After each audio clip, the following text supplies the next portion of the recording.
31. Sit around your radio, listening to our mystery show with someone you'd like to know, and Vina Rose. Pull the shades and lock the door, turn the sound up even more, get a glass and quickly pour some Vina Rose. We hope you'll find our story strange and frightful. We know you'll find our Vigna wine delightful. Now it's time that we commence with a tale of great suspense, brought to you with compliments of Vigna Rosa. Recorded by Hugh Blind, Hartford, Connecticut. The CBS Radio Mystery Theater presents...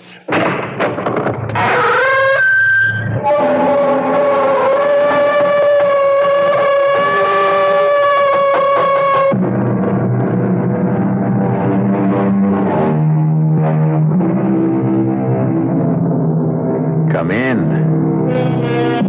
Welcome. I'm E.G. Marshall. I forget who, but someone once said that fate is like a madman with an axe waiting for us around the next corner. Which is to say, of course, that however serene our lives, we never know whether the madman is lurking around the next corner we turn, ready to take a vicious swipe at us with that axe. In point of which, consider the case of Lucas Lauder, warden of a certain state prison in a certain western state. Joan, in heaven's name, will you try to understand what I'm saying? In less than 3 hours, Guy Richards will be executed. Drop through that trapdoor to his death. Which will mean the end, I hope, Luke, of this whole insane nightmare you've been going through. No. Yes, and putting me through. You don't believe. You still don't believe. I have to be mad to believe. Stark, raving mad. If Guy Richards dies, worse than madness may lie ahead for you, Joan. Much worse.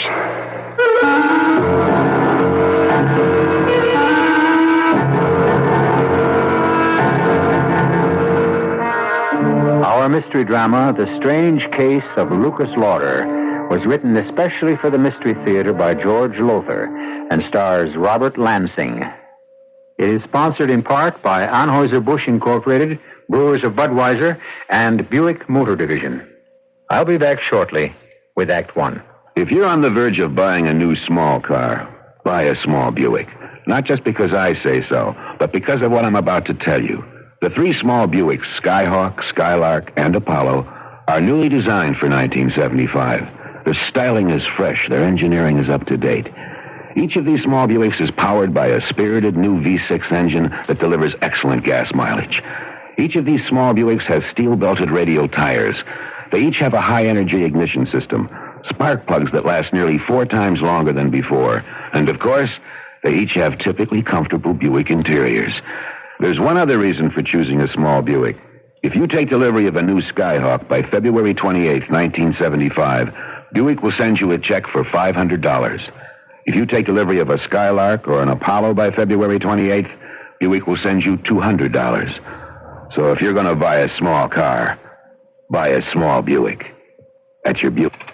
What's that? It's a device to illustrate how Culligan Soft Water can fight the high cost of living. Step right on there. Well... Now, first take the cost of appliance and plumbing repairs. Hey! Culligan Soft Water can save part of that. It prevents hard water scale from building up in pipes and water heaters. Oh! And how about the cost of clothes?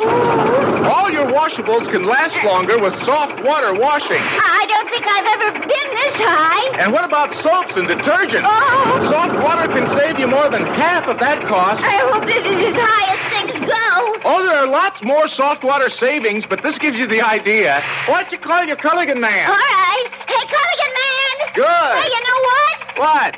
I can see my house from here.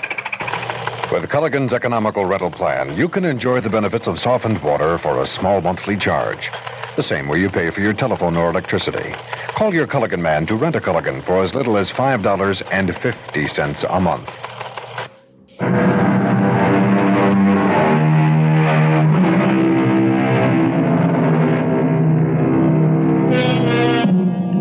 As we know, the death penalty is outlawed in many states, but in some it is still enforced.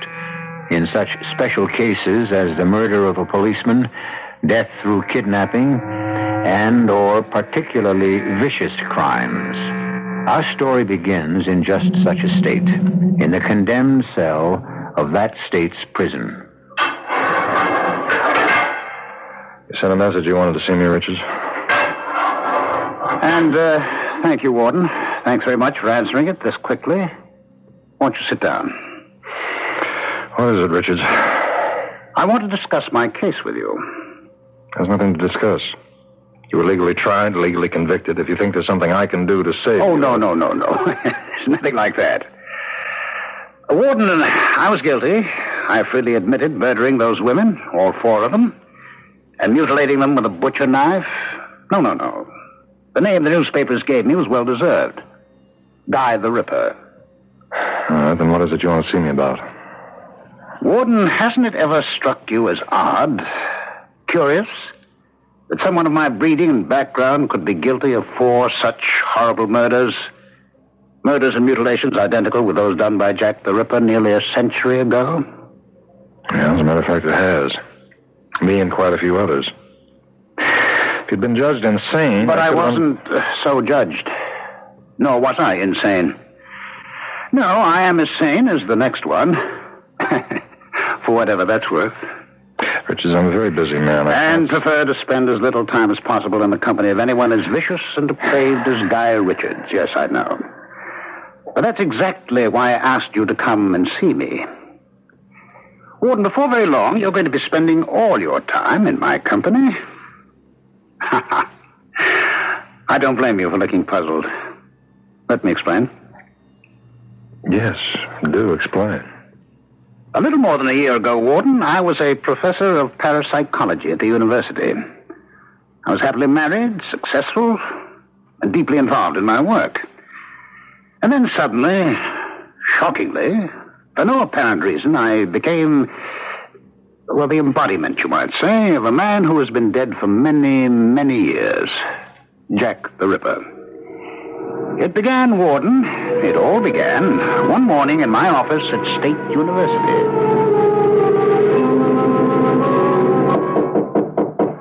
Come in.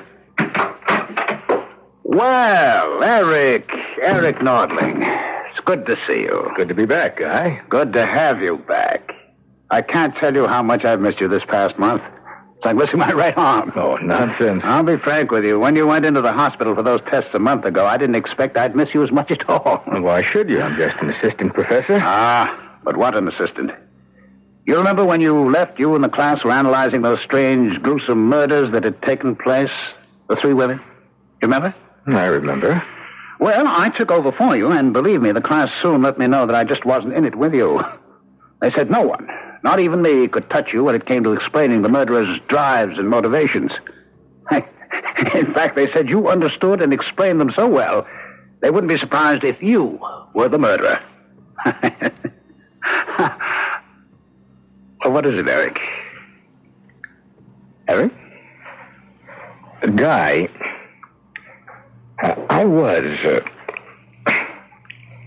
I am the murderer. Well, I can see you're not joking, Eric.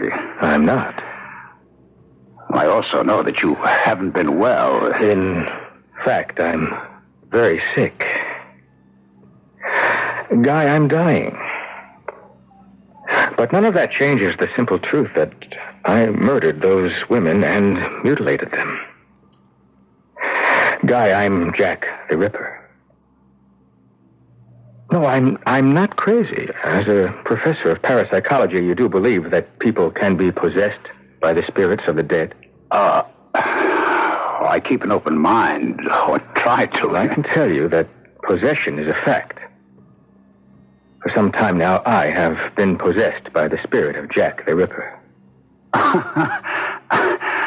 Eric, if I didn't know you better, I'd say that you're really possessed of a dose of LSD. But since Guy, believe me. What I'm telling you is the truth. Believe me, because you're about to become Jack the Ripper. Eric, you're ill. I can tell from looking at you. You're seriously I ill. am. I'm dying. I told you that. They've given me less than 2 months to live. Oh, Eric. It's terminal. In less than 2 months, I'll be dead. And the day I die, the instant I die, the Ripper's spirit will leave my body and enter yours. You don't believe me, do you? Of course not. Well, then I'll have to prove it. You've taken your penknife out of your pocket and you're opening a blade. Well, yes, to clean out my pipe. What's so unusual about that? Does your pipe need cleaning? Well, no, but, You acted on impulse. Sudden, inexplicable desire. Desire to hold a knife in your hand. Oh, now, of all the senseless... It isn't senseless. And if you think so, try to put the knife back in your pocket. Well, go ahead. Close the blade. Put the knife back in your pocket. I haven't done what I intended to do, clean out my pipe. Is that what you intended to do? Oh, in heaven's name, Guy, be honest with yourself, is it? No. Now, what do you intend to do with that knife? What do you want to do with it? I want to kill with it. To strike and slash. What is this? What? It's Jack the Ripper. Using your body. You needed proof, and I just gave it to you. I took possession of you for a few moments. But when Eric Nordling dies, I'll become Guy Richards till he dies. And after that... Oh, no, it's madness. You deny you felt an overwhelming urge to strike and slash? No, but there's got to be some explanation. There is. You can pick up your knife and put it away. Or clean your pipe, if you really want to. Well, Warden, those were Eric Nordling's words. Almost his identical words. Just before he told me what I'm about to tell you. That I'm about to become Jack the Ripper. The day, the instant I die. Yes. If there's anything further you want... Now, wait, don't go. Now, look, Richards, your time is short, and Yours is. And I want to do everything I can to make the next few days easy for you.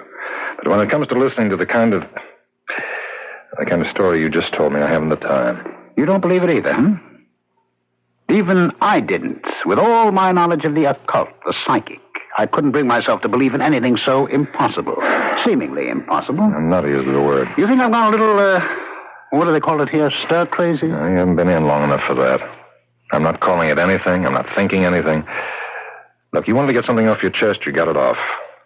Now I'll be going. No, please. Richards, I don't have Listen time. for just 1 minute more. At 6 a.m, 2 days from now, I'll be hanged for murders every bit as revolting as those of Jack the Ripper. Because I am Jack the Ripper. This body, you see, is the body of Guy Richards, once respected university professor. But the spirit that inhabits this body, well, I am, I assure you, Jack the Ripper. Now let me assure you, as Eric Nordling assured Guy Richards, at the very instant the rope snaps my neck, on that instant, Warden, you will become Jack the Ripper. Now, if there's anything further I can do... And I'll prove it to you as I made Nordling prove it to Richards. Now, before you go to bed tonight, you will feel that same strong, overpowering urge, need to strike and slash with a knife. Before you go to bed tonight...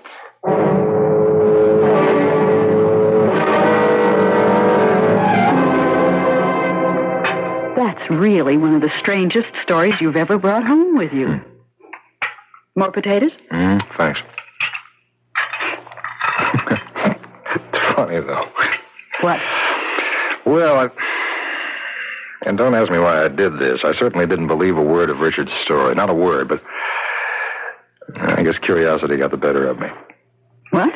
Well, I checked at the university. Richards did have an assistant named Eric Nordling, and he did die when Richards said he did. Doesn't mean anything. And still, that part of Richard's story was true. Johnny, what do you think? What do I think? Well, you're kind of interested in that stuff, yoga and astrology and the psychic and all Oh, that. not really. But you do have an interest. And not a serious interest. Still, what do you think? I think I'd like another piece of roast beef. That's what I think. Okay. I'll try not to be so heavy-handed this time. Oh, you weren't heavy-handed. Just slice it a smidgen thinner, that's all. Just a smidgen. Smidgen it is, and easily done with a knife as razor sharp as this.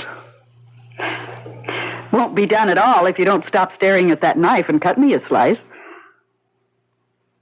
Luke? What? It's nothing. I was just thinking. Thinking what? The way Richards talked this afternoon, you'd thought I was going to grab at the first chance I got to carve up some likely female. You, for instance. Don't say things like that, Luke, not even jokingly. I'm sorry. But can you imagine anyone like me, for instance, starting to cut a slice of roast beef and then changing my mind and deciding to carve a few slices out of you? No, I can't, and I'd just as soon not. Up on the table like this, holding the carving knife in my hand, this razor-sharp carving knife. I'd come around the table toward you. Luke, please. And when I got to you, I'd stand over you. I'd look deep into your eyes, and then raise the knife high over my head and plunge it. Luke, what's come over you? If this is a joke, it isn't your kind of joke. It was a joke, wasn't it? Wasn't it? Sure. It was a joke. What else?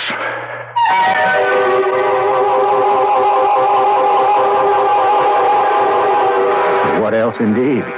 What else could it be? It could be what Warden Lucas Lauder knows it was. No joke at all. That for a few moments in time, he was driven by an all but overwhelming urge to strike with that knife, slash with that knife, kill with that knife. I'll return in a moment for Act 2.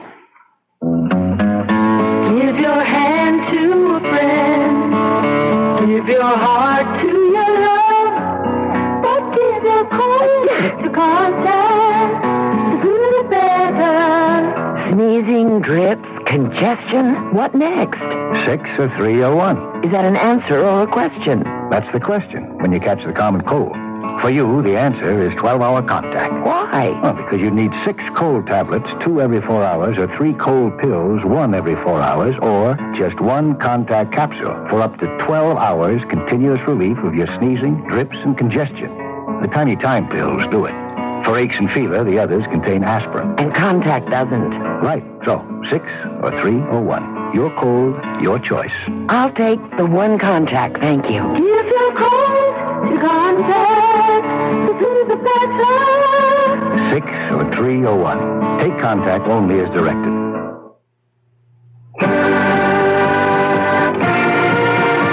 Hi, this is Jose Feliciano, and I'm speaking on behalf of the Louis Braille Foundation for Blind Musicians, a national nonprofit organization working to promote the interests of the blind in the field of music. The foundation exists to help talented blind musicians achieve professional status as performers and teachers, providing them with auditions, evaluations, and counseling, paid engagements to qualified musicians, and the transcription of music into Braille. The services of the Louis Braille Foundation are available to any blind person. The foundation depends entirely on your contributions. So please help. Send your tax-deductible gifts to the Louis Braille Foundation, 112 East 19th Street, New York, 10003. Help a blind musician on his way. Thank you. I come home in the evening.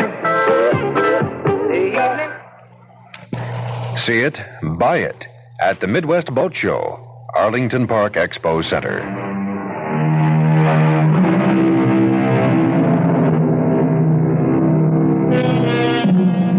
As I said earlier, fate is sometimes likened to a madman with an axe, and it would surely seem that Lucas Lauder, warden of State's Prison, has run head-on into him.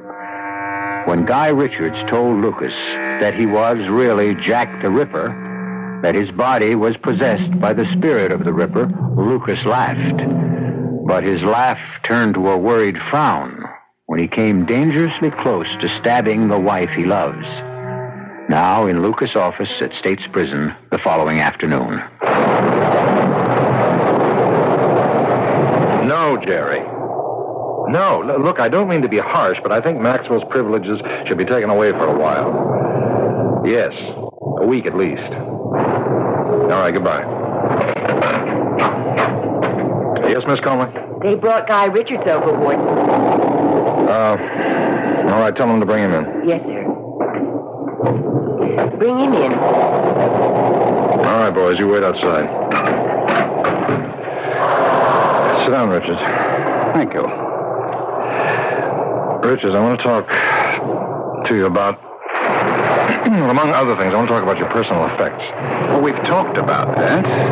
I told you I don't give a damn what you do with them. Warden, you didn't have me brought here to talk about my property. You brought me here to talk about what happened to you last night. If you're going to start again on that nonsense about being Jack the Ripper... It isn't nonsense, and you know it. Now, you also know that when I go through the trap less than 48 hours from now, you'll become Jack the Ripper.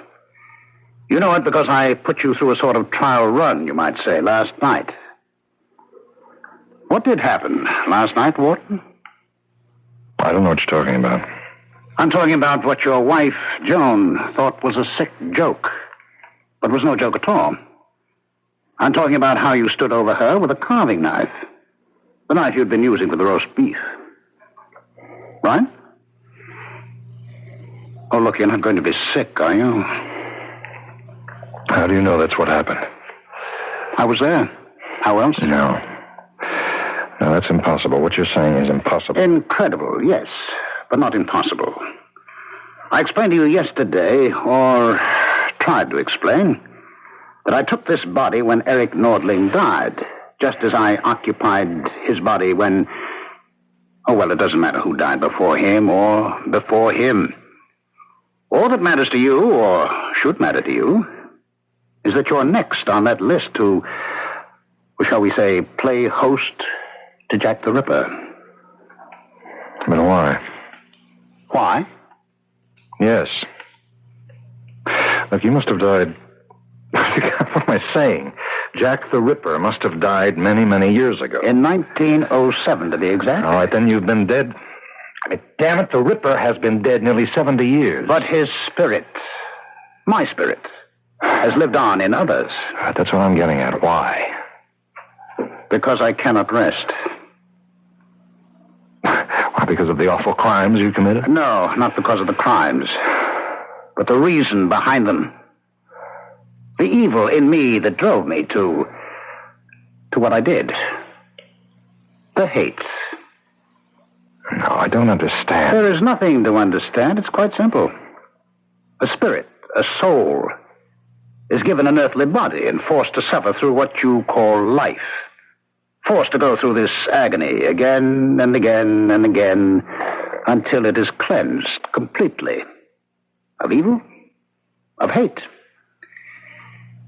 The evil in me was so great it will take, well, only the Lord knows how many lifetimes to wipe it away. Unless it meets a love as pure as the hate is evil. A soul as tender as the hate is brutal. A spirit as compassionate as the hate is ruthless. And that will never be. Never? No such love exists. No such soul, no such spirit. Not on this earth, that's for sure. You really believe what you're saying, don't you? You really believe that you are actually Jack the Ripper? Oh, for the love of... I'm going to give you another taste of what it's going to be like to be Jack the Ripper. If you think for 1 minute that I don't care what you believe. Just do me a favor and send me back to my cell. Yes, Warden? Richards will go back to his cell now. Yes, sir. Richard is going back now. Remember what I said, Warden. I'm going to give you another taste. Soon. All right, let's go. Warden? Yes, Miss Conway? It's near time for me to go home, and the buses get awful crowded in weather like this, so I was wondering, could I leave now? Sure is, of course. Go ahead. Wait a minute. Yes, sir? I was about to leave myself. I'll drive you home. Oh, no, sir. I couldn't take you out of your way. No, it's not out of my way. Not much, anyhow. Wait, if you're sure it's no trouble. It's no trouble at all. It'll be a pleasure.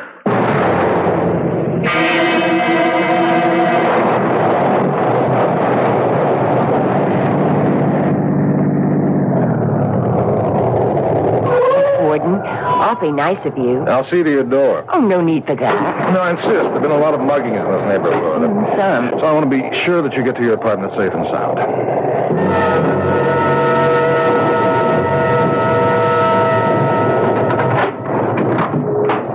Well, thanks again. You're awfully kind. No, it's not at all, Miss Conway.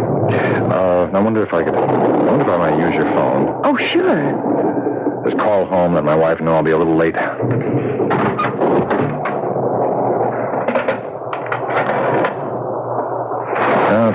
Second thought, there's no sense in calling. I won't be that late. Oh, only 5 or 10 minutes. Boy, look at the rain and the wind against the window. It chills me to the bone just looking at it. Why, I couldn't give you a drink, could I, sir? No, Miss Conley, I wasn't hinting, you know. Oh, I didn't think you were, but, well, if you would like a drink. Why not? I'd love one. I keep the liquor in the kitchen. It's scotch, isn't it? Just a short one. I won't be a minute. Well, come with you, if you don't mind. Oh, of course not. I've never been in your apartment before. I'd like to see how my secretary lives. Oh, not very fancy, I'm afraid. It looks nice. It's comfortable. You live alone? Yes, I tried living with someone else, but it just didn't work out. Here you are. Yeah, thanks. That's good scotch. Glad you like it. Where'd you get those knives? Knives? Yeah, the knife set on the wall. Oh, those are... I don't know. I've had them so long. Why? Oh, I like knives. Good ones, that is. Those look good. Do you mind if I... Well, no. Be my guest. It's beautiful. Beautiful. Feel that edge. You don't often see knives kept in this good condition. This sharp. It's no thanks to me. I just use them, never sharpen them. Razor. Sharp. Fit in the hand perfectly. Those are the most beautiful knives I've seen in over 70 years. Jane.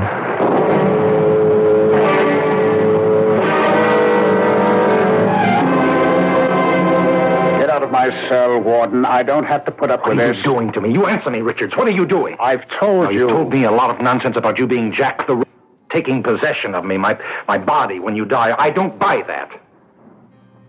But you're up to something. You've done something to me. And I'm not leaving this cell till you tell me what it is. You're scared, Warden? Of what you came dangerously close to doing to your secretary yesterday? And will do not long after you hang me? The urge, the nearly overpowering urge, I stayed your hand, not you, to plunge the knife into her, to slash... Stop it. See, stop it. Now, you listen to me. I'm no fool. Yesterday I nearly murdered that girl. And somehow you know all about it. But I stayed my hand, not you, because I'm not a killer. Then how do I know what went on in that kitchen? I don't know how you've devoted your life to parapsychology, and you know all there is to know about things like ESP, thought transference, hypnotism. That's it. Hypnotism, like Nordling. You're a hypnotist. Somehow or other, I don't know how, you managed to hypnotize me when I was talking to you. You put ideas in my head. Post-hypnotic suggestion, I think it's called.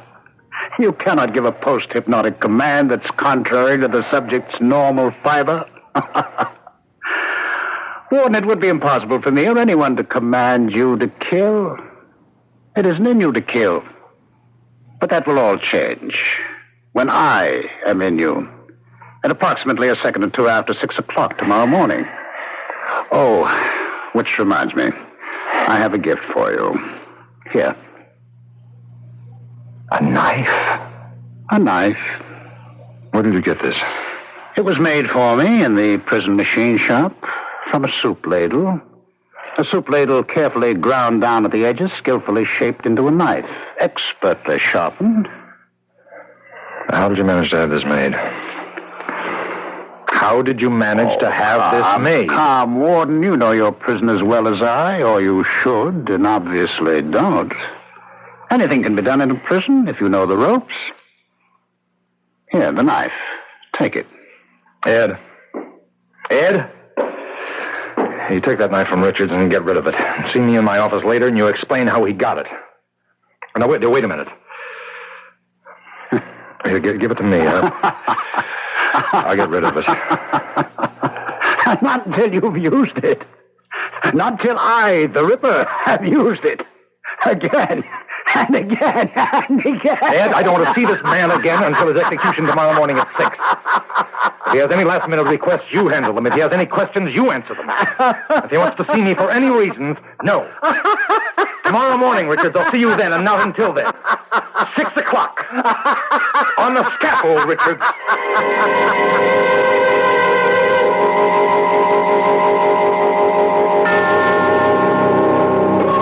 On the scaffold, when the noose will be tightened round the neck of Guy Richards, the trap will be sprung, and he'll plummet to death.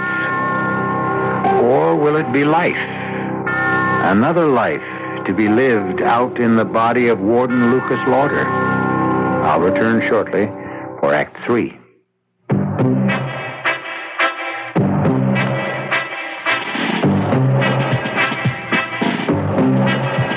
When you say but, you've said a lot of things nobody else can say. When you say but, you've gone as far as you can go to get the very best. When you say but, you've said the word that means you like to do it all. When you say but, you say you care enough to only want the king of fears. There is no other one, there's only something left, because the king of fears is leading all the rest. When you say Budweiser, you said it all. Anheuser-Busch, St. Louis. This is WBBM Chicago, News Radio 78. 21 degrees at Midway Airport, the time 11:06. There's much talk these days about possession, the control of a human being by an evil spirit. Probably such talk has gone on since man can remember. Intense discussion, even violent debate, as to whether possession is a form of schizophrenia or a malignant spirit which has invaded an earthly body. For Lucas Lauder, warden of State's Prison, it isn't a subject for idle debate, but a frightening reality. In the bedroom of his home, a short distance from the prison itself.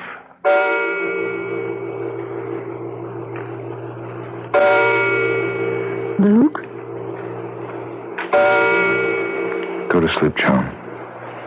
I know it's impossible for you to sleep the night before an execution, but this time there's something else. Yeah. Jen, I'm scared. What, dear? I haven't just been sitting here in this chair watching you while you slept. Yes? I've been fighting an urge. A powerful urge to kill you. Kill me? Yeah, with this. Where did you get that? Richards gave it to me. Ugly-looking knife, isn't it? Somehow he managed to get it made in the machine shop and have it smuggled to him. He gave it to me as a present. It's a strange kind of present. No, it's not a present to me, Joan. It's to himself. Oh, that nonsense. Nonsense? About him being the reincarnation of Jack the Ripper. Oh, he is. He is. I laughed too at first, but he is the Ripper. In possession of Guy Richards' body. And at 6 this morning, less than 3 hours from now, he'll be in possession of mine. Luke, darling, you can't be serious. You don't really believe that. After what's happened, I'd be a fool if I didn't. What has happened?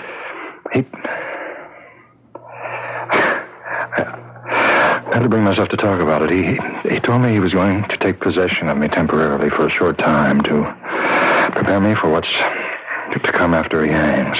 Well, you didn't take that seriously. No, not then, but within an hour, I nearly stabbed Miss Comley to death. Your secretary? I drove her home on that storm day before yesterday. I invited myself in. Pretended I wanted to use the phone to call you, but I had no intention of using that phone. I just wanted to get into her apartment to... To kill her? I didn't know it then. I didn't know why I tricked my way in, but... Well, then I sort of led her into offering me a drink, and I went with her into the kitchen where she keeps the liquor. While she was making the drink, I noticed a set of knives, kitchen knives, on the wall. I pretended to admire them, and I took one to examine it only. I wasn't examining it. I was thinking... Luke, my darling. Now, don't touch me. Don't touch me. Don't even come near me. It's dangerous. Dangerous? Luke, what are you saying? I could do to you right now, what I came close to doing to her. The urge was powerful then, but it's even more powerful now. It's almost as if the closer I get to Richard's hanging, the more the urge grows inside me. Luke. I don't have any control. John, no control anymore. This knife, I gave it to the guard to get rid of. No. I started to give it to him, and then I changed my mind. I was forced to change it by a power stronger than me, and so I kept it and brought it home. I've been sitting here for hours holding it in my hand, fighting off a terrible obsession to kill you with it. Oh, my poor darling, to think what you've been going through, and I never knew. How can you think of me when you're the one who's in danger? Well, because I don't believe I am in danger, not from you. John, I just told you. I don't care what you told me. I care about what I know, and I know you love me. Oh, yes, I love you, but He'll be dead in a few hours. Dead. And all this business about his spirit possessing you, I don't believe it. I came close, that close, to killing Miss Coleman. And killing me, you say, but you didn't. But next time... There won't be a next time, because once Guy Richard dies, his power over you will be ended. Oh, Luke, don't you see what's happened to you? Yes, I see. He's possessed me. Nonsense. I can give you... I don't know how many reasons why it is just plain nonsense. All right, give me just one. I've read a lot about Richards in the papers, and you've told me a lot about him. He's a skilled hypnotist. I don't know much, if anything, about hypnotism, but it seems to me that he could have brought you under some kind of hypnotic influence. No, I can't believe it. Another thing I know about him, his personality is strong, overpowering, viciously overpowering. Just talking to someone like that, being near him, could do strange things to a person. No, I don't care how many reasons you can dress up. I know what I know. I know what I've got to do. What? I've got to stop the execution. Luke, you can't do that. I can try. It's my only hope. I've got to stop that execution. I've got to save him to save myself. I know it's only 4 a.m, but this is a matter of life or death. You get the district attorney out of bed. I'll wait. Luke, try to pull yourself together. Telephoning the district attorney at this hour? What are you going to say to Hello, him? Mr. McGowan? I'm sorry to wake you at this hour, sir. Thank you, yes. It is urgent.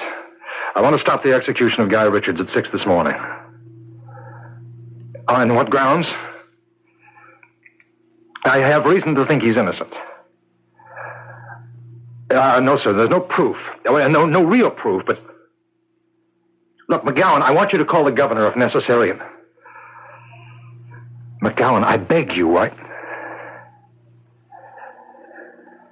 Yes, I see.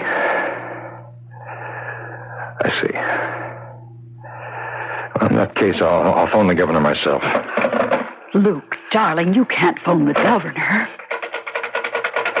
Operator, this is Warden Lucas Lauder of State's Prison. I want to put through a call, an urgent call to Governor Morris at the state capitol. And hurry, please hurry. Well? He refused. Well, you couldn't expect. No, I didn't. I hoped against hope. I'd better get ready. Richards has less than an hour to go. And so have I.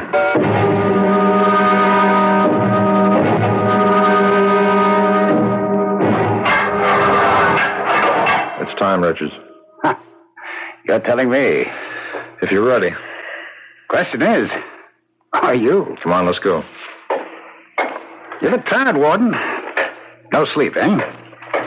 Well, don't worry about it. You'll sleep just fine tonight. The Ripper always sleeps well. Afterward. After what? Having killed. Well, I didn't know there'd be an audience to see the end of Guy Richards. The press. Straight ahead to the scaffold, Richards. You're sweating, Warden. Calm down. Make you feel any better, there's no pain to this. Over in an instant, you know. I've been through it once before. The man whose body I took before Eric Nortling's. Well, here we are. A moment in destiny. For us both. All right, Ed. Oh, do we really need the hood? Well, yes, I guess we do. Spare the feelings of our audience. Go ahead. Just one thing to say, Warden, before you pull the trap. Yes? This isn't goodbye. I'll be with you again soon.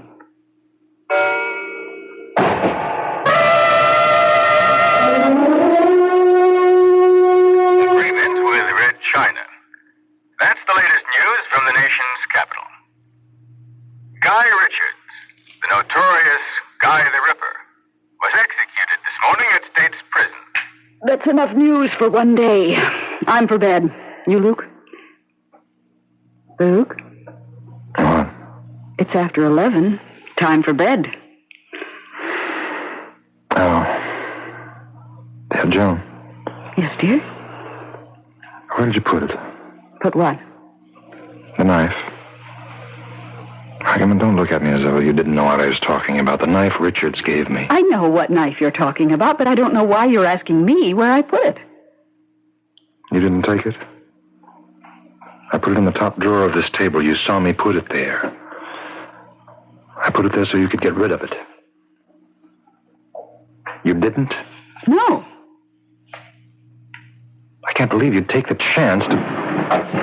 You didn't. The knife is here. Yes, it is. Look, I gave you a chance to get rid of it. Why didn't you? Why didn't you? If you wanted to be rid of it, why didn't you simply throw it away? I don't know. I think I do. You were testing me, testing my love for you. Testing your love? If I had done what you thought I'd do, it would have shown that my love for you isn't as strong as I said it was. And it's quite possible you really might have tried to kill me. You could always get another knife. But thanks to you, I have this one. Then use it, if you can. What? Luke, we're going to come to this sooner or later. I don't know how Guy Richards persuaded you he was Jack the Ripper and that he would possess you once he died, but he did.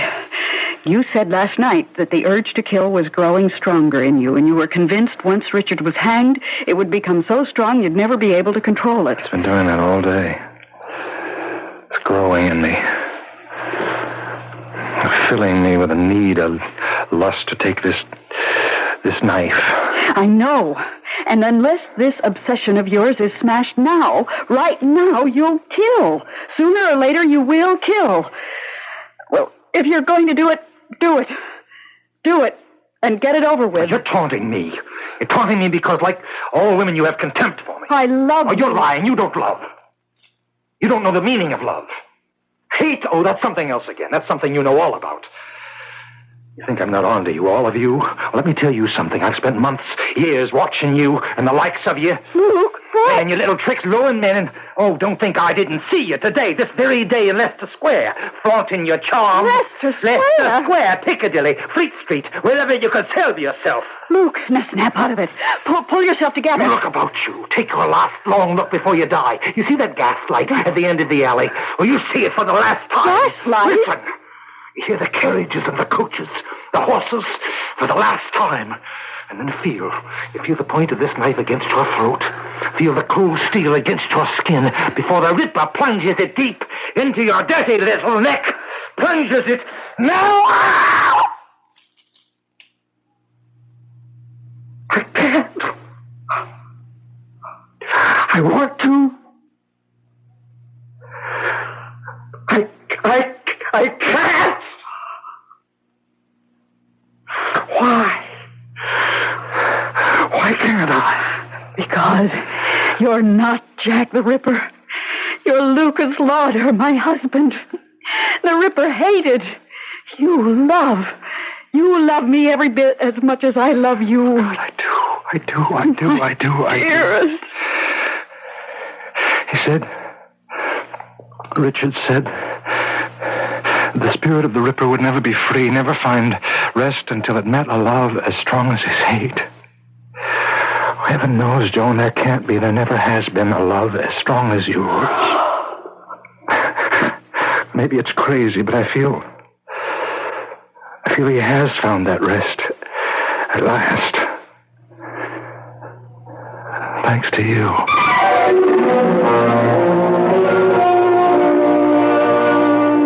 Well, if you're puzzled by this strange happening to Lucas Lauder, you've got nothing on me. Did Guy Richards in some way place War Nation's foundation?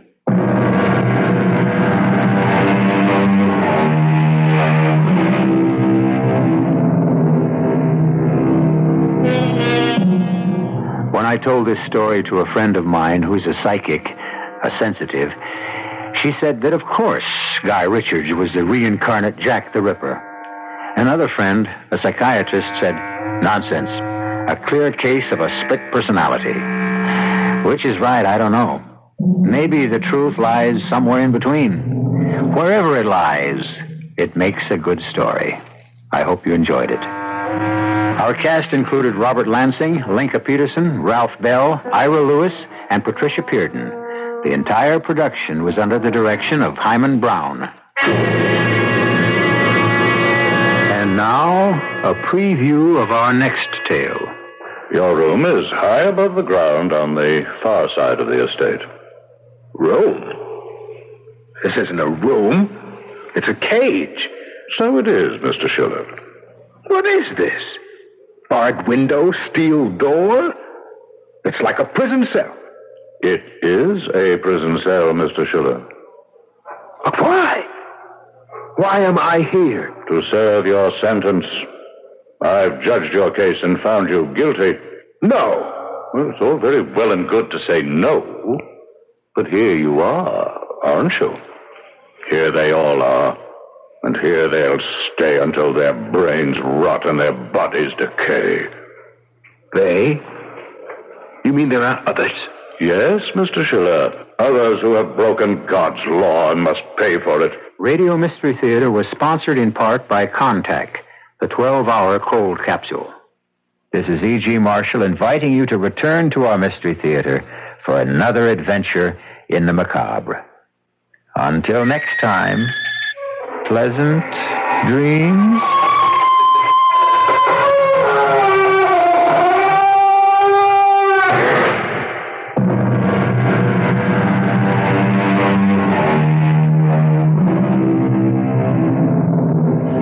This is WBBM Chicago, News Radio 78, the time 11:24, our temperature 21 chilly degrees at midway.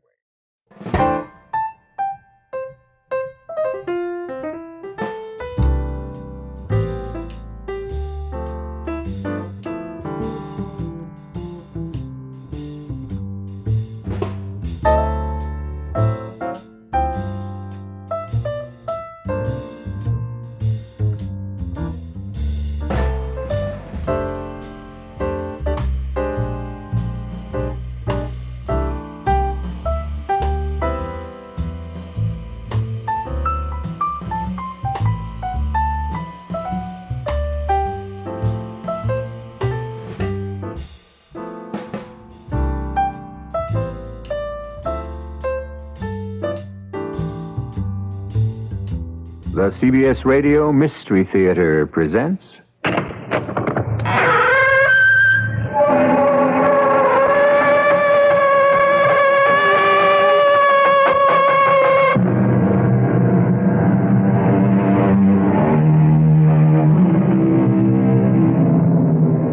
Come in. Welcome. I'm E.G. Marshall. The year 1976 is not only our bicentennial year, it also brings us something extra to celebrate. It's leap year, and all of us get a present of an extra day. What to do with it? It should be something very special and exciting, a new experience. Or maybe it's better to treat it just like any other day. You wouldn't, in your right mind, want to do what John McCaffrey did with it, unless you enjoy having the very blood curdle in your veins. Gino Carpacci? Me? Gino Carpacci? I know my own husband, I hope. And you better get over to your appointment with the man. Lucelli? The Godfather. Gino, what did you do? I don't know. Well, you gotta have some idea. You're on the carpet. And it's no red one they're rolling out for you. Oh, Gino, I'm scared. So am I. That makes two of us.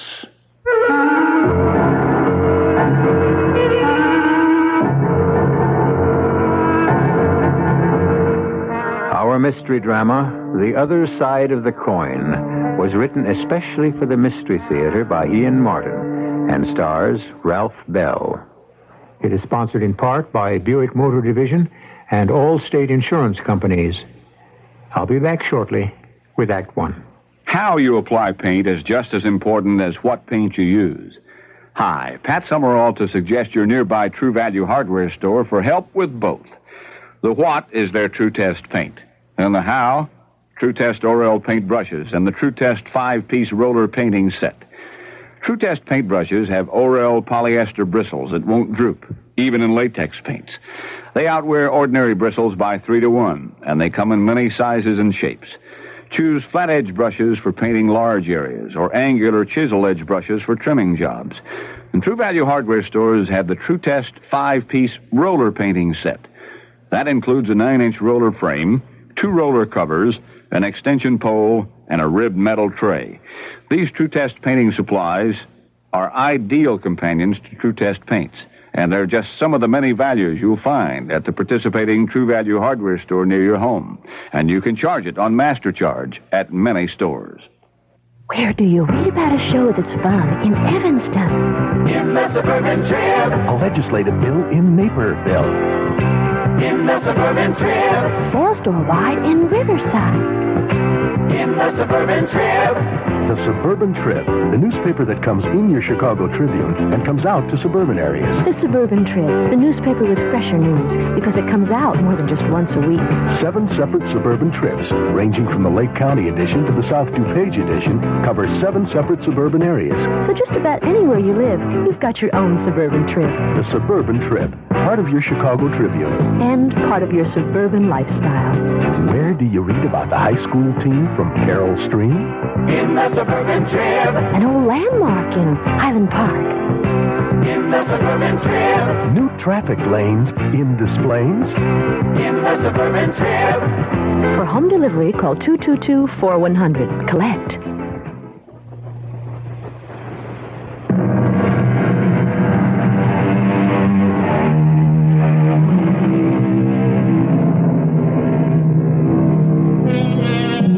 Amnesia, that favorite device for authors, is a symptom.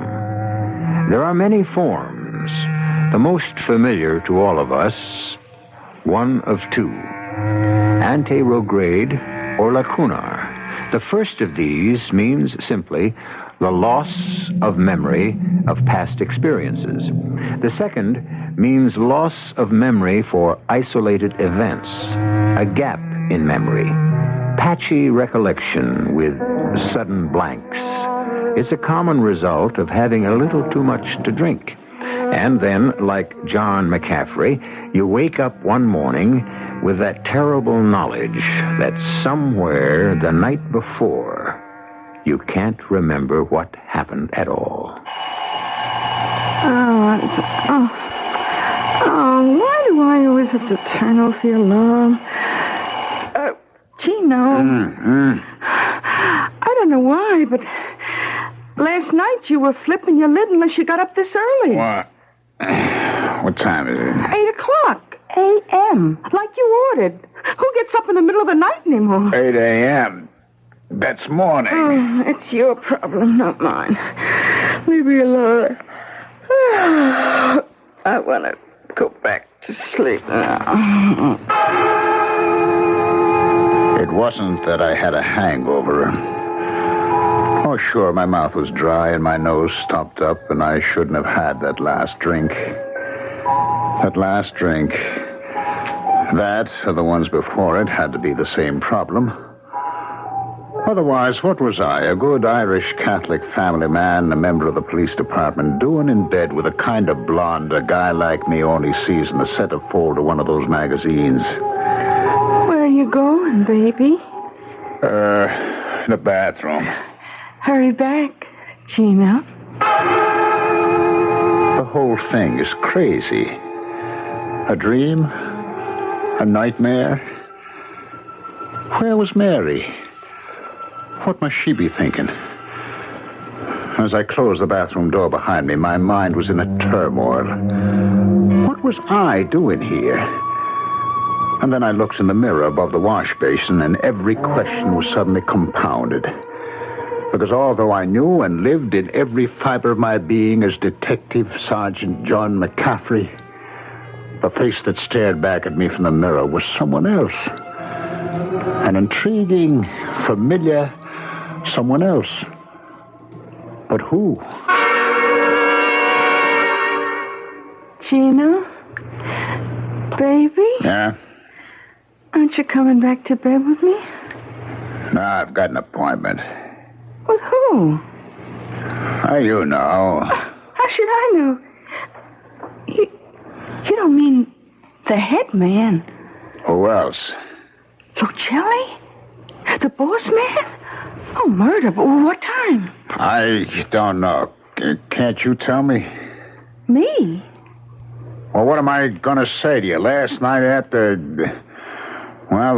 last night is a blank to me. Oh, you really tied one on, all right. What'd I do? Where'd I go? I don't know. You weren't with me. What do you mean I wasn't with you? Well, just like I said. Well, where was I? Honey, that's what I'd like to know. Well, I mean, how do we... I mean, where... You don't remember? No. Oh. Well, we were having dinner at Gilberto's, just the two of us. Except for our usual muscle boy, when you got a phone call. You left Lorenzo to take me home, and you took off. That's the last I saw of you till you fell in the door around midnight, and I had to put you to bed. Oh, boy, were you stoned. Who'd I get the phone call from? Well, you're the one who says you have an appointment. Don't you know? I didn't have an answer for the question. I didn't want to answer it. I didn't want to know what my appointment was. All I wanted to be was myself, John McCaffrey, and be safe at home with wife Mary in Bayside. What was I doing here in a strange bed in a strange house with a strange woman? And who was the phone ringing for? I knew the way things were. I was the one supposed to answer, but who was the person on the other end going to think I was? If that's the Godfather, you better answer. Hello? Gino? Yeah. Just a reminder. Of what? You know, you had 24 hours. You got 14 left. You in or out? Well, isn't that something we can straighten out this morning? You want to talk to the uncle? Go talk to him. My tip is, the spot you're in, better see the man himself. Hello? Hello? Gino, what are you hacking around for? You're just asking for trouble. What's the matter? You afraid you're going to get mixed up in it? Yeah, scared stiff. But that isn't where it begins. I'm more scared for you than I am for me. For what it's worth, you don't have to worry about me. Are you kidding? No. Look, I can sense it with that zombie Lorenzo. The word is out. You're contracted. Not me. But look, honey... Hold it. I can't explain it all, but... You really want to help me? You have to ask? Okay. I'm trying to level with you, Mary. Mary? What? I'd be green-eyed and scratching if I didn't know you long enough to be sure there's no Mary. Look, I'm Gloria. Remember, sweetheart? Yeah, sure. Gloria. That's what I said. Hey, Gina, are you all right? Yeah, sure. No, I'm not. I got a head bigger than an elephant and no memory to go along with it. Oh, you mean you honestly don't remember last night? No, I don't. You've drawn a complete blank? I guess that's just the way it is. I'm sorry. Oh, Gino, it isn't like you. A lot of things aren't like you. You know, I mean, honestly, this morning is like waking up in bed with a stranger. Yeah, then try this for size. What's my name? Your name? Yeah, who am I? Oh, you've got to be kidding. Let's play that I'm not who, huh? Gino Carpacci. Who else? It could have rocked me on my heels, except I knew it was coming. It just had to be the way things were going. The last ironic note in a whole life that had suddenly fallen apart less than 24 hours before. It had all started so simply when I went in response to a message to see the captain of our precinct. Oh, hello, Johnny. Come in and sit. That's a strange invitation. You greeting me like I just came in by chance. We both know it isn't that way. You called me in. Yeah, Johnny, I know. I wish to heaven I didn't have to. Well, we can level, I hope. Is it what I think? I guess maybe. I just can't believe it. No more than me. I've been a long time in the department. Never seen anything like this. I'm fired, huh? Retired. Same difference. Well, that'll be the pension. Yeah, 20 years. Don't bring enough. You know, I wanted to put in my 30. I know. How could they knock me off with my record? Well, it's their way off the hook. They call it attrition. The painless way of cutting the budget. Yes, except the guy that gets cut. And to the one who has to do the cutting. Especially when he's losing his best man and a damn good friend. I'm sorry, Johnny. I wish there was an easy way to do this. No, there isn't.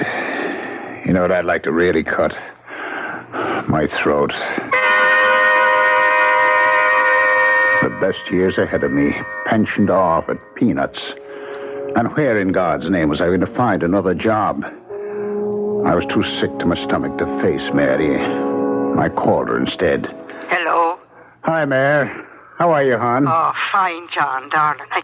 I got something special on the stove for you tonight, too. Oh, well, gosh, honey, I'm not going to be able to make it home for dinner tonight. Oh, are you on the case? I hope it's not dangerous. Oh, no. It isn't a case exactly. I got to go over some things with Bill Deems, the captain. But what about dinner? Oh, we'll have a sandwich in. Oh, I hate to see you not fed right. Will you be late? Yeah, it might be kind of... don't wait up, Mary. We'll probably go out afterwards, have a glass of beer or something. All right, darling. And take it easy on the booze. You know what the doctor said. I know. I got the taste for it, but not the head. It's all right, darling. I promise you I won't drink any more. It's good for me. Bye now. I love you, Jono. I love you. I left the precinct house and I started walking till I what? Oh, Johnny boy, you really did black out, didn't you? It's all a blank. Till the moment this morning you woke up in a strange bed in a strange apartment with a woman you'd never seen before in your life. But it's worse than that. Open your eyes and you're not John McCaffrey anymore. You're Gino Carpacci. Open your mouth and that's how you sound like. Gino Carpacci. Vice boss, kingpin of the city's prostitution rackets, porn parlors, numbers, gambling. Gino Carpacci. Me? You sure, Gloria? I'm not my own husband, I hope. Though this morning, I don't know, the way you're acting, Oh, look, baby, you better get a shower and a shave and get your tail over to that appointment. With Lucelli. The man himself. Oh, Gino, what did you do? I don't know. You've been stealing again? Gloria, I don't know. You gotta have some idea. You're gonna be on the carpet. And, baby, it's no red one they're rolling out for you. Oh, Gino, I'm scared. I don't know what's happening. So am I. That makes two of us. It was while I was getting dressed that I thought of Mary. She must be frantic. I'd have to call. And then I thought, with this voice, how could that reassure her? And in this body, how could I go home? And then, suddenly, colder than the shower I just had, my bones were ice water, thinking to myself, wait a minute. If I'm me in Gino's body, who slept beside Mary last night? And what prisoner was locked up in it? I had to find out. Hello? Mary? Yes? Who's this? Never mind for the moment. Is your husband there, John McCaffrey? Yes, he is. Could I talk to him, please? Well, not right at the moment. He's not feeling himself this morning. I could have him call back. No, never mind. I'll call back later. So now I knew. But I wasn't ready to talk about it yet. First, where in the name of reason had I been last night? And what happened? Teasing, tantalizing in the back of my mind was some vagrant memory. If I could just seize on it, maybe there was a way out of this nightmare.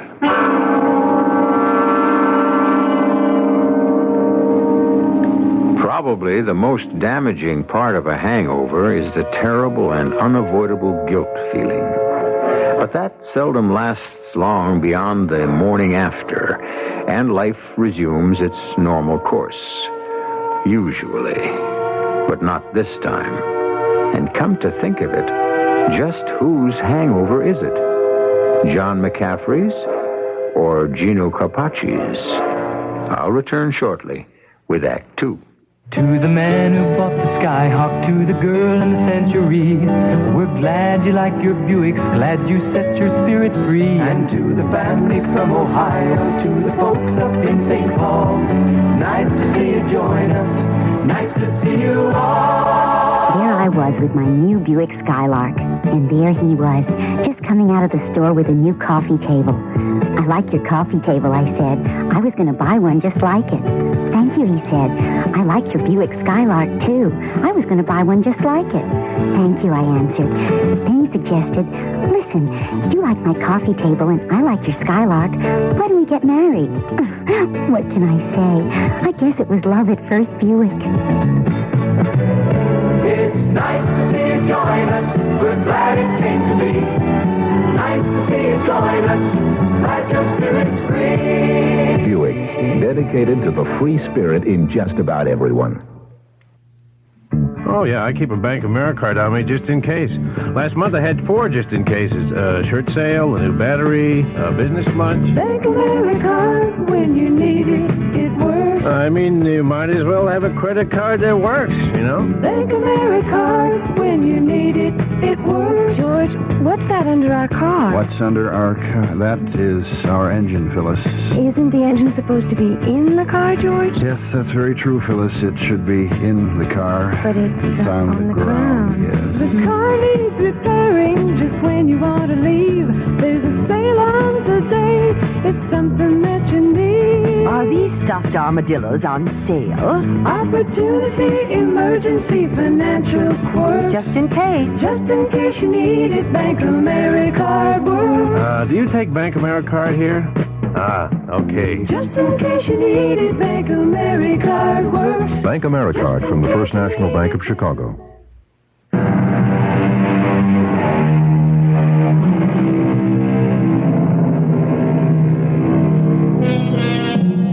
There's a favorite Greek word of mine which has become very current these days. Dichotomy. It means basically division into 2 parts. 2 things occurring at the same time, but which interrelate with each other, which is what this story is about. We've looked at one side of the coin. Let's have a look at the other. As Mary McCaffrey wakes with the usual 7:30 alarm, in the manner she has for 20 years, with her husband beside her in the bed. Johnny, it's that time. What is it? Time to get up. Get up? In the middle of the night? Oh, darling, I'm sure you don't feel well. Would you like a little aspirin? Where am I? Where on earth would you be except your own bed in Bayside? Bayside? Long Island. How did I get here? Oh, now, don't be silly. You came home. Though, come to think of it, the shape you were in, it was a kind of a miracle. Home? This is home? What's the matter with you? Oh, I know you tied one on last night, but can't you shake the cobwebs this morning? Where are you going now? To the bathroom. Where is it? Where else would it be but where it always has been, out in the hall? Oh, you're in worse shape than I've ever seen you. You're not yourself at all. She was right. But looking at myself in the mirror liked about knocked me right over. I wasn't Gino Carpacci anymore. I wasn't even anyone I knew. What had happened? After I left Gilberto's, I went to where? That's the whole trouble. I don't know. Somebody must have slipped me a Mickey. But if they did, brother, that was some bomb. But what am I going to do? I got to find out who I am. When I came out of the bathroom, I heard the phone ring, and the woman answering it. Hello. Yes. So I grabbed the opportunity to get into the bedroom and start searching. Not right at the moment. I got a couple of more shocks. A badge. Detectives. A .38 short barrel and ammunition, plus holster. Picture of this guy and his wife. Another group picture at some beer party where every one of the slobs looked like cops. but not a name anywheres. And then I was interrupted as she came back. Here, Johnny, drink this down. It'll do you good. What is it? Just don't think about it. Drink it. What's your name? What's my name? All right. If I ever knew it, I've forgotten. Tell me. Oh, my poor darling. Sure, I knew when Captain Deems called me last night you'd be in a terrible state. Humor me, huh? Your name? Mary. As well you ought to know, John. Oh, Mary, okay. And I'm John. John who? The way things are, I'm beginning to be not at all sure myself who you are. If you want to know who you were, here's your driver's license. It's John J. McCaffrey, Detective Sergeant, New York Police. That's me? That's you. Or who you were. Oh, Johnny, darling. The captain told me everything. How you'd been let go from the department. Let go? A crying shame and a disgrace with your record. I got fired from the police? You were retired. Attrition's the name they put to it. Wait a minute. Now, you're telling me that I'm Detective Sergeant John McCaffrey, and I've been retired, but I haven't turned in my badge yet. Well, you've till the end of the week to do that. Oh, have I now? Well, isn't that the great miracle? You know something, Mary?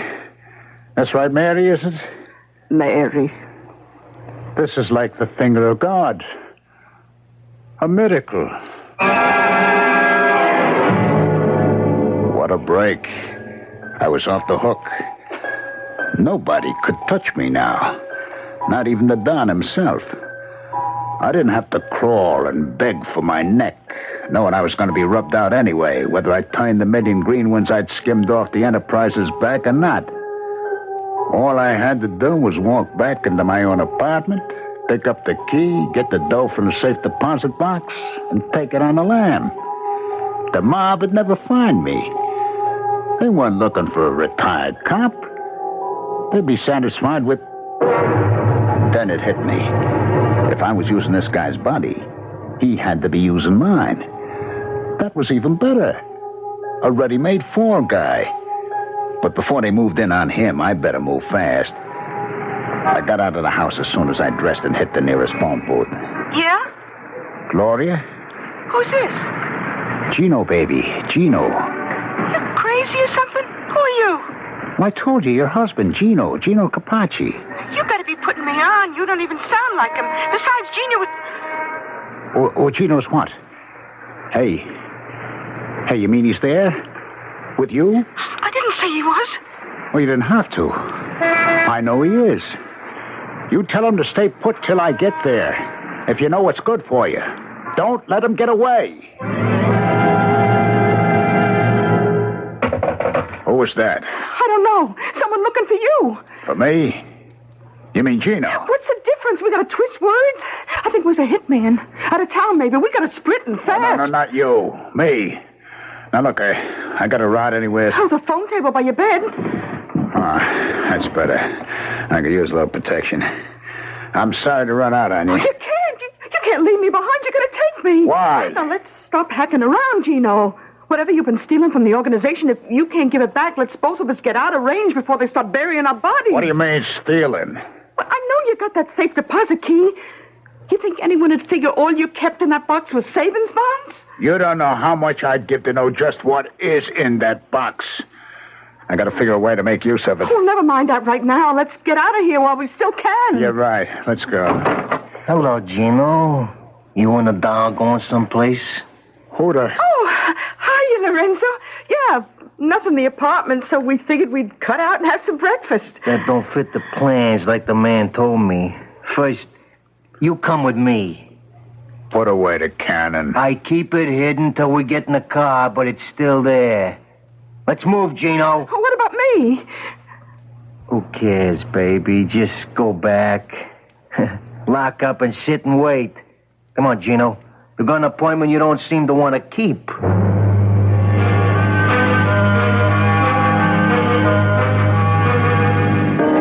Where are we headed, Lorenzo?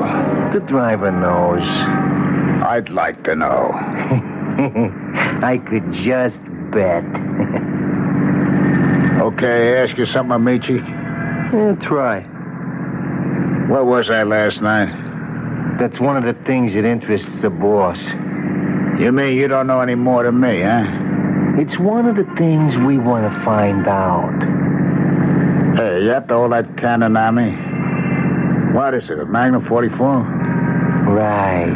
Magnum 44. It could blow your middle right through your backbone. Now, don't get cute. I'm not going to get cute. I'm going to get crazy.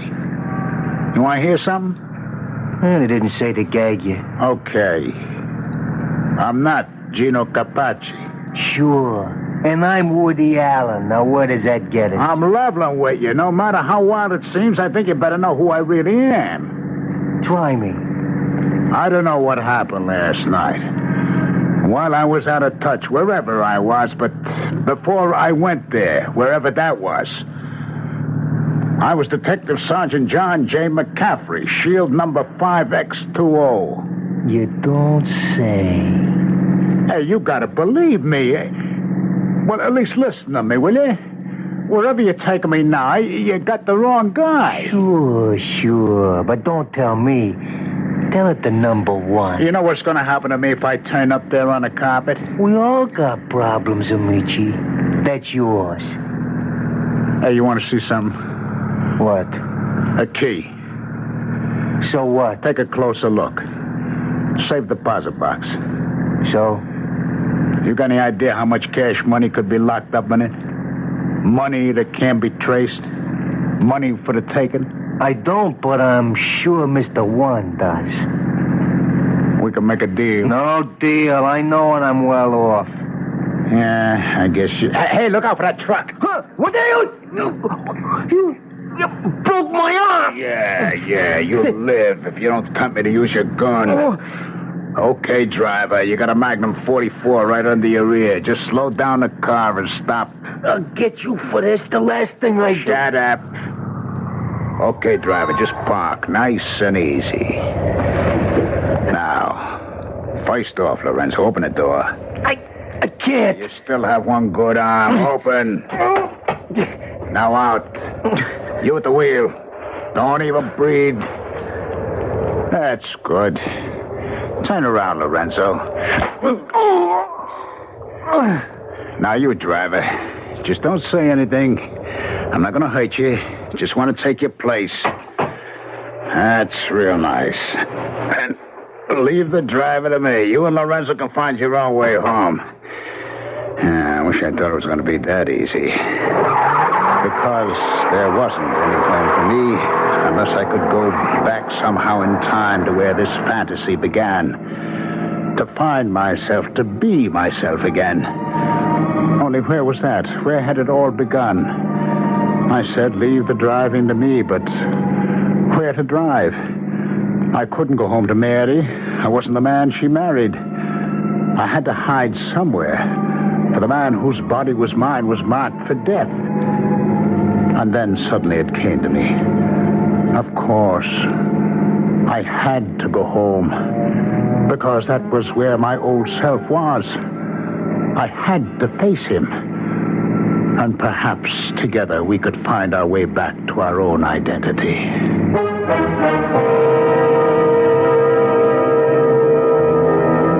A confusing story? Yes. But infinitely more confusing for the people who have to live it. Can John McCaffrey ever find his true self again? Or is he unfairly marked for death by the organization, while the man they wish to eliminate by some supernatural accident beyond our power to imagine will go scot-free? I shall return shortly with Act 3. You want your house to be a home all year round. You can do it economically. No matter what the weather's like outside, You can change it so easily. So make summer a cool and sane. Turn winter into spring. It's the right time for Carrier. Carrier's right for the times. The higher energy costs go, the more you need Carrier heat pump air conditioning. It cools your home in summer, heats it in winter for up to half the cost of electric heat and less than most oil systems. So before you replace your old furnace or put in air conditioning, talk to your Carrier dealer about heat pump air conditioning. He's the expert. So make summer a cooling thing. Turn winter into spring. It's the right time for Carrier. And Carrier's right for the times. Take the advice of True Value hardware stores, and you'll only need to use half as many light bulbs as you did last year. Get GE Soft White Plus bulbs. These 75 or 100-watt bulbs offer softer, more flattering light and last twice as long as standard bulbs. You actually save money when you buy Soft White Plus bulbs because they don't need to be replaced as often as regular bulbs. The secret? Their exclusive power coil filament that's much stronger than regular filaments. True Value hardware stores offer a complete selection of other General Electric bulbs, too, like three-way bulbs, fluorescent tubes in appliance bulbs, or incandescent plant lights, yellow bug lights, night lights, high-intensity bulbs, and more. If you want to use just half as many light bulbs as you did last year, get GE Soft White Plus bulbs. Or choose from the complete selection of GE bulbs at your participating True Value hardware store. And now you can charge it on Master Charge at many stores. This is WBBM Chicago News Radio 78.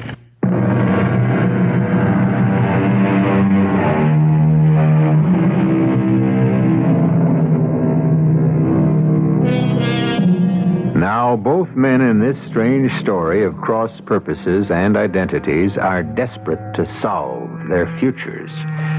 The real John McCaffrey to save his life and find his way back to his wife.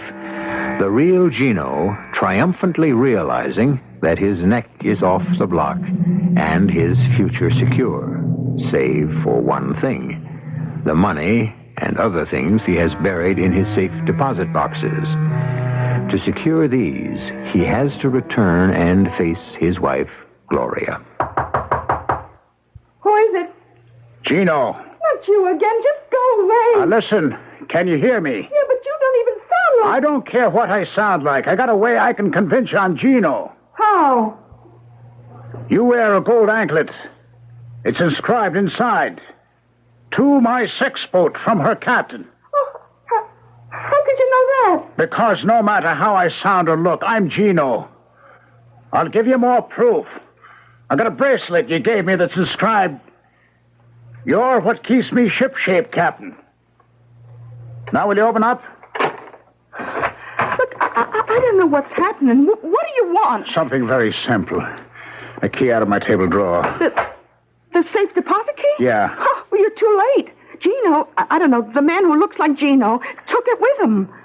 Where'd he go? I don't know. Lorenzo, well, I guess you know who he is. My so-called bodyguard. He took Gino, the man, away. Damn it, Gloria, with the key? Yes. Oh, no. Look, this crazy thing has happened. It was all so perfect.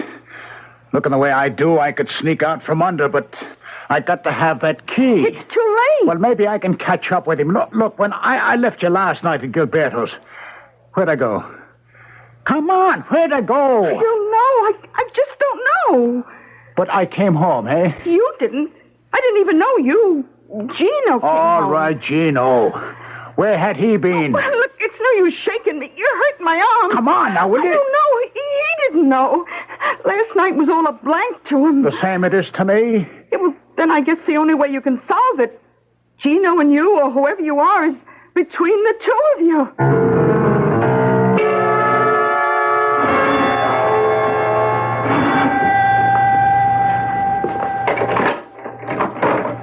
Yes. Hello, Mary. I don't know you.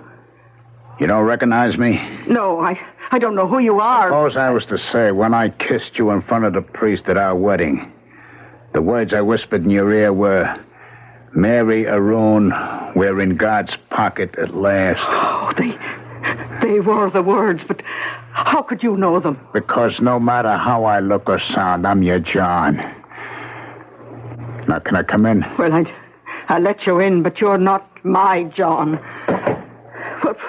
What is it you I want? want to see your husband, the man you think is John. Now, where is he? I don't know, and I mean that from my heart. I don't know where he's gone. I've got to find him. Have you any idea where I might? It's life or death. Any other day I might have.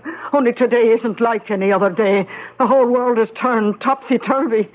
He might be at the precinct, but I doubt it. That's the last place he'd go. How do you know? Because I told you, Mary, I'm John, remember? I think I must be going mad. Why are you looking for John? For the man I thought was my John, or I don't know what I'm saying, but why are you looking for the man you're looking for? Because I want to get back into my own body before this one is shot full of holes and dumped in the river in a cement jacket. What? Unless I find the man you sent off this morning, there won't be any John coming back to you ever. And the crook named Gino Carpacci, who's mixed up in every dirty racket in the city, including double-crossing his boss, will get away clean unless I find him.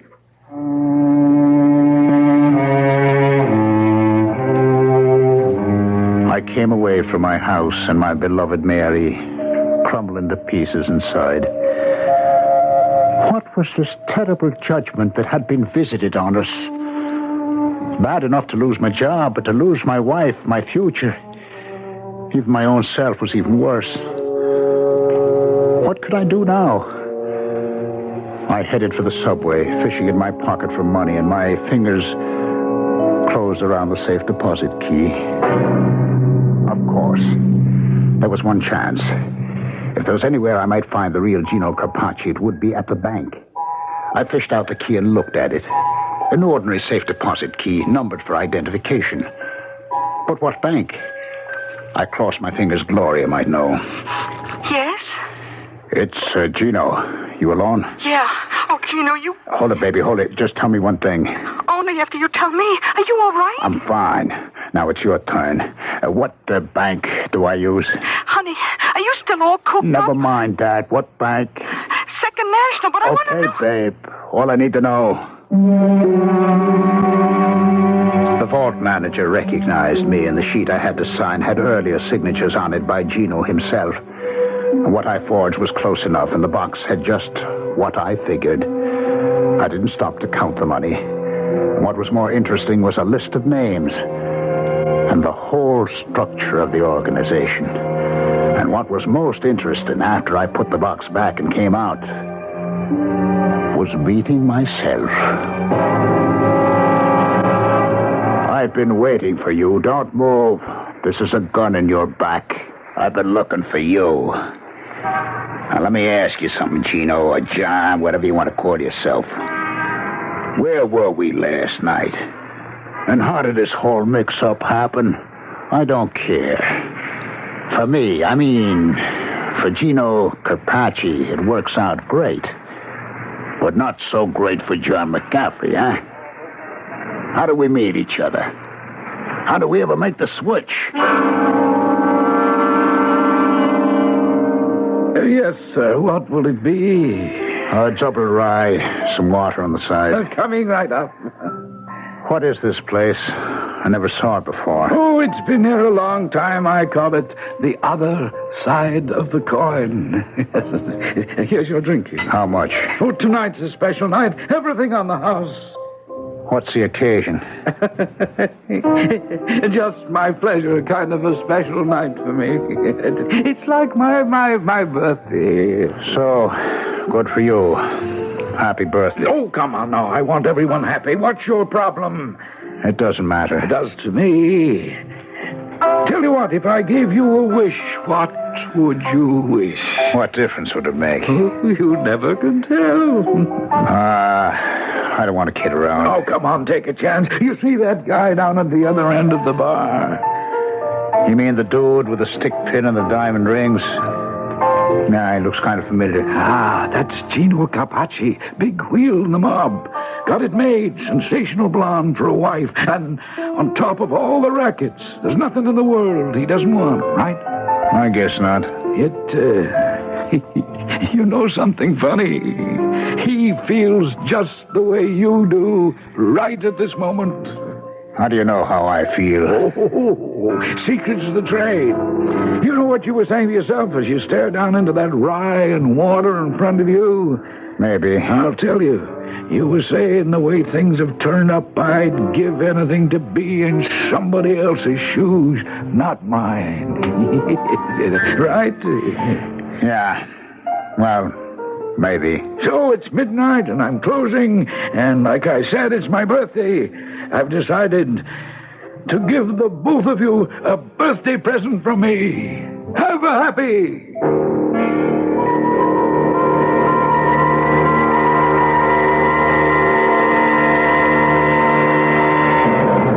You remember now, the bar, how I became Gino and you became me? I remember the bar, vaguely.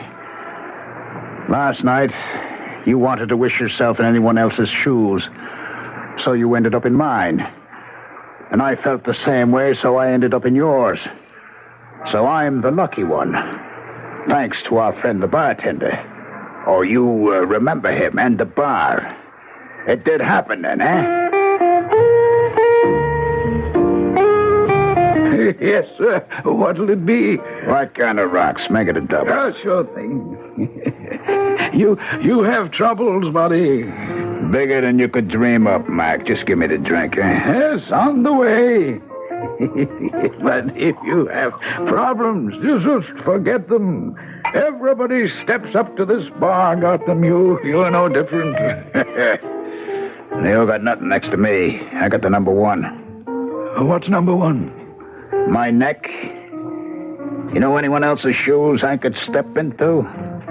I don't care what his problem is. Just give me the word. I'll step right in. Yes, you told me. That's why I just made a deal with the guy right down the bar.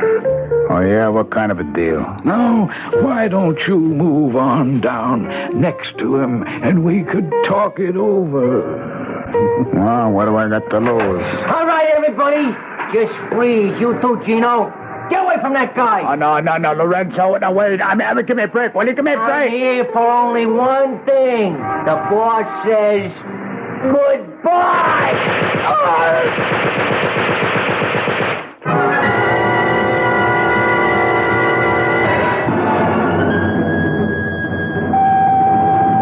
Is he going to be all right, Doctor? Oh, yes, thanks to a good constitution, he'll make it. Now, don't spend too long with him, Mrs. McCaffrey. He's had quite a morning. What do you mean? Well, the press and all the publicity about his reinstatement on the force and his promotion because of his bravery under fire. Oh, the commissioner himself was here.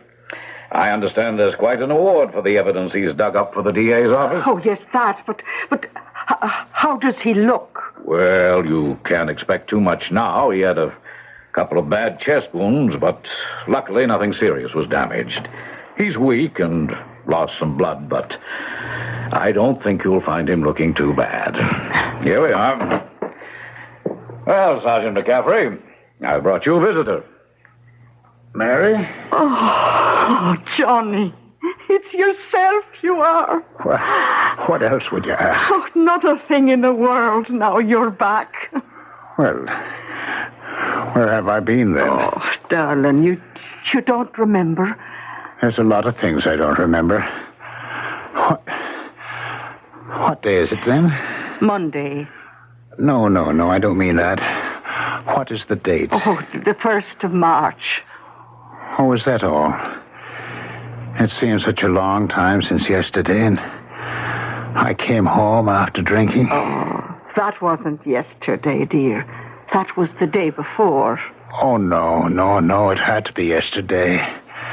The last day of the month. I remember when Bill was telling me I was through on the force, and I was thinking to myself the date was February 28th. And so it was. So, that makes it yesterday. Oh, no, darling. You see, you've lost a whole day here in the hospital with the operation and all.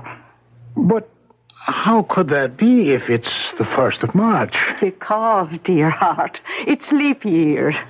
The day you lost was the 29th of February.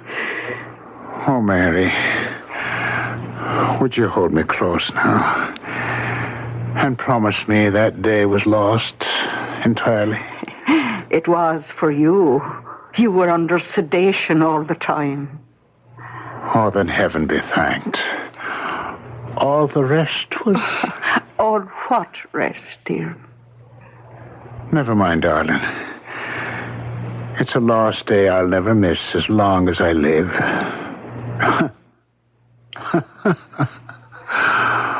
Oh, the things a man can dream.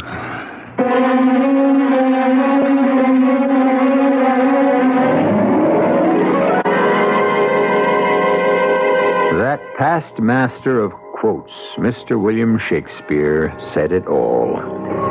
We are such stuff as dreams are made on, and our little life is rounded with a sleep. Not to twist the intent of the quote, how fortunate that Detective Sergeant, now Lieutenant McCaffrey, awakened from his sleep. And to himself, not the terror of being imprisoned in someone else's body. I'll be back shortly. Winter's over. Spring is here. I'm Debbie Reynolds, and I know, because the big annual spring sale is on right now at Singer. It's your chance to get the fabulous Futura 2 machine in a magnificent sewing center cabinet and save $100. You can even get a Singer zigzag machine, sale price at just $88. Well, there are lots of machines on sale at the big spring sale going on now. So what are you waiting for? Hurry to Singer. Tell them Debbie sent you. Some days I like to just stay home and read a good book, but one that I can really lose myself in. Well, The Physicians was that kind of book. It was about a young doctor who was almost ruined by a rich man's malpractice suit, and how he and his lawyer, a woman, untangle a web of legal and medical lies to prove his innocence. The ending was absolutely terrific. The Physicians was absolutely terrific. The Physicians is my kind of book. The Physicians, your kind of book, now from Pocket Books. We're the union that's been singing to you on TV, the International Ladies Garment Workers Union. We make our living making clothes for American women and American kids. And right now, when you're out shopping for your new spring clothes, we hope you'll remember the words of our song and look for the union label. It keeps a lot of Americans working and paying their way. Look for the union label when you are buying Lacoste dress or blouse. Remember somewhere our union sewing, our wages going to feed the kids and run the house. We work hard, but who's complaining? Thanks to the IMD, we're paying our way.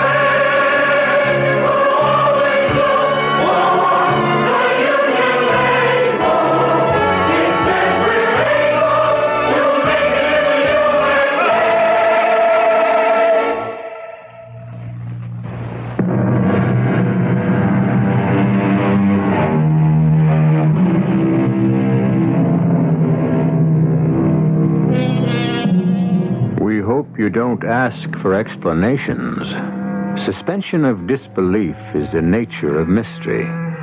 But, for the record, I made one pilgrimage myself after hearing this story for my own enlightenment. There was a bar called The Other Side of the Coin. The block in which that bar existed was condemned by the city in 1968. Also a leap year. Our cast included Ralph Bell, Bryna Rayburn, Bob Caliban, and Ian Martin. The entire production was under the direction of Hyman Brown. And now, a preview of our next tale. You see, the players all go on chartered flights, and wives and sweethearts aren't allowed. But you can meet me. Chicago, St. Louis, Kansas City, all over. 2 months of that. Don't worry, honey, we'll get together. Now and then. It wasn't easy, Sergeant Callahan. I don't suppose it was. I'd never heard of a life like that. The training, the practice games, the exhibition games. And then I think that was the worst of all. The banquet circuit. See, Jim made speeches at colleges. All over. Sometimes 6 speeches in 1 week. The last speech he made was right here in this town. At your college here. It was a little while after that speech that I killed him. Radio Mystery Theater was sponsored in part by True Value Hardware Stores. This is E.G. Marshall inviting you to return to our Mystery Theater for another adventure in the macabre. Until next time, pleasant dreams.